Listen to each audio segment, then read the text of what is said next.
Nithyanandam. This is Srinithya Mayatitananda and welcome to NTV News from Nithyananda Dhyana Bidadi. It's Wednesday, September 7, 2011. The headlines.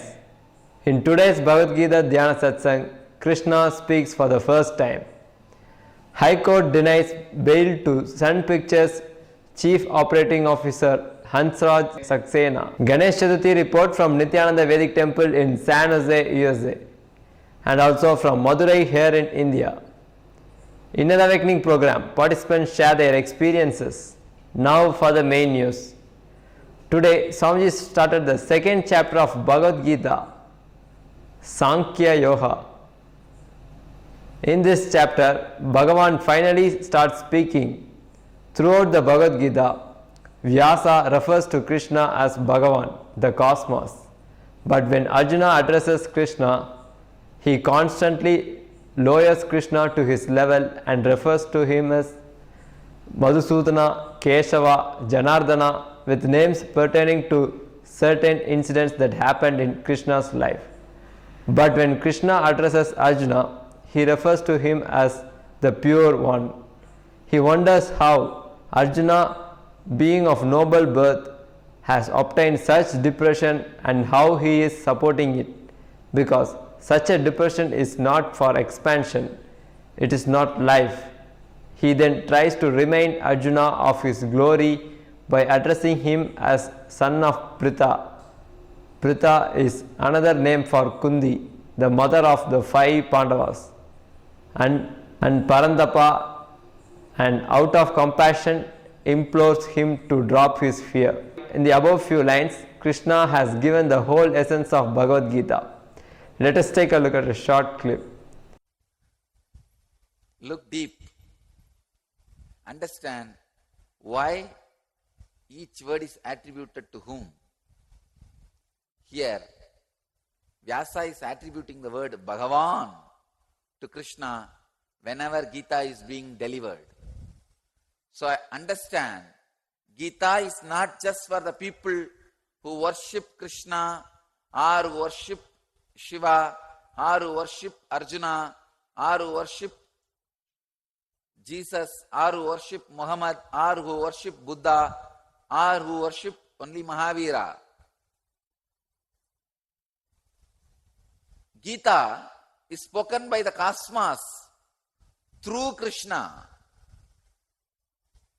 So, it is universal. Nobody can claim. It is given by the universe to the human society, to the whole civilization. It is not personal property of anybody, not even the personal property of Hindus. Once it is delivered, it is to the whole world. That is why Vyasa is using the word Bhagavan.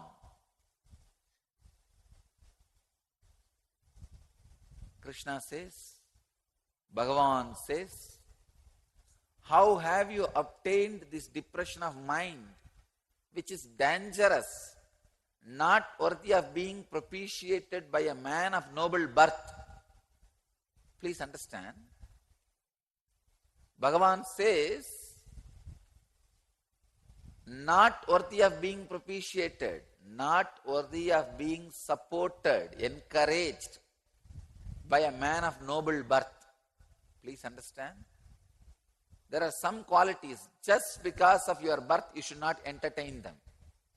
Support them. Encourage them. That which is not divine and that which will not lead to expansion. If you missed the morning satsang, you can watch it again on NTV. For more details about retelecast timings, please visit our website nithyananda.org.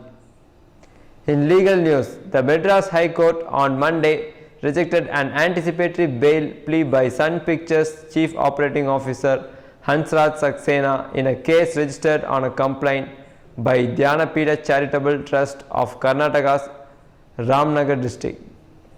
The case was related to the telecast of visuals. It is to be noted that Saxena is cooling his heels in the Pulal jail since July 3rd, when he was arrested at the Chennai airport based on complaints from a couple of film distributors. On Monday, the bail application was dismissed by Justice T. Madhivanan Nithya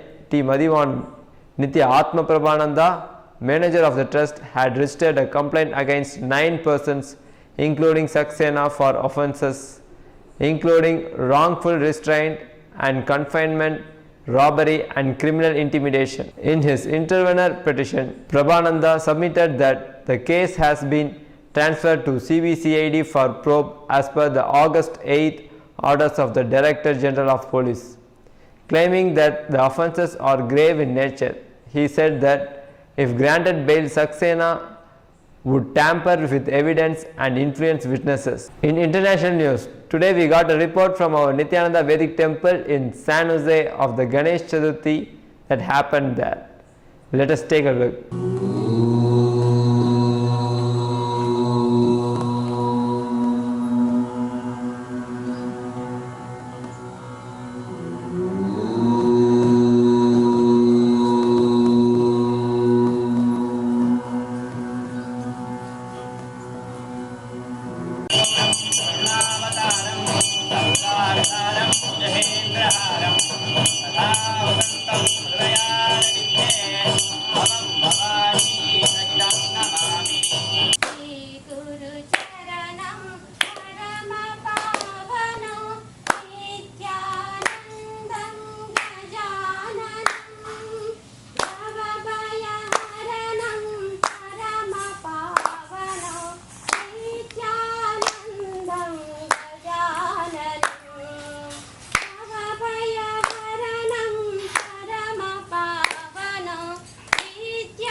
Also, we got another report of the celebrations that happened in Madhurai in India.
In other news from the ashram, the ongoing Inner Awakening program is coming to an end.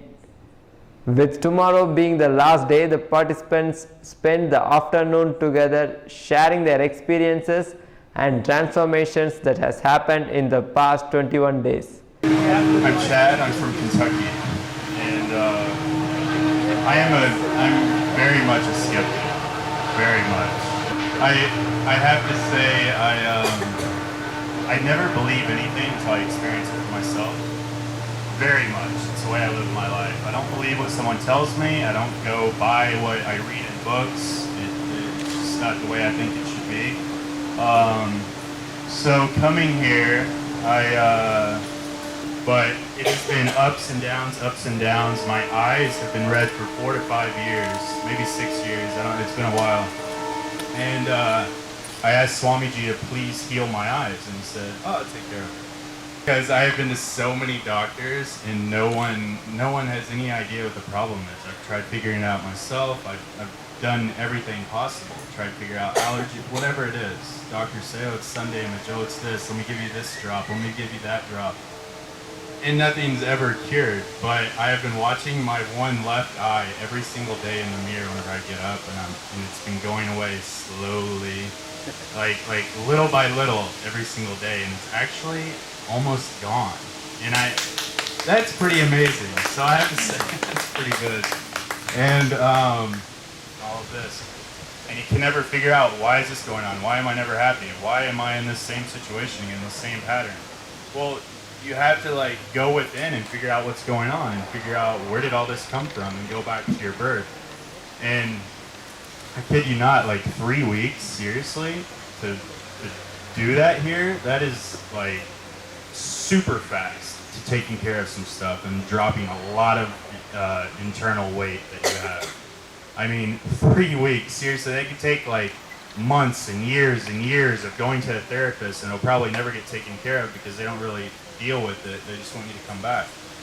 But this, for 3 weeks, it can release a lot of stuff that you carry with you, and to actually bring in healthy relationships, finances, whatever, work, whatever it is that you truly want, you're conscious of what you want, but somehow your subconscious is giving you something else. So you've got to figure that out here, so you can take care of that inner world and attract what you do want consciously. So I think that's pretty amazing. And I'm a yoga teacher from Southern California. Name? And my name is Manitya. And I think I'd like to talk about the resistance of coming to inner awakening. I've known Swamiji since 2007, and I've never really had the desire to actually physically be here in India. Not that I didn't want to be with him, but to come all the way around the world to be in India was really a challenge. And what I have discovered is the very resistance that we have in ourself is the very self that we need to drop.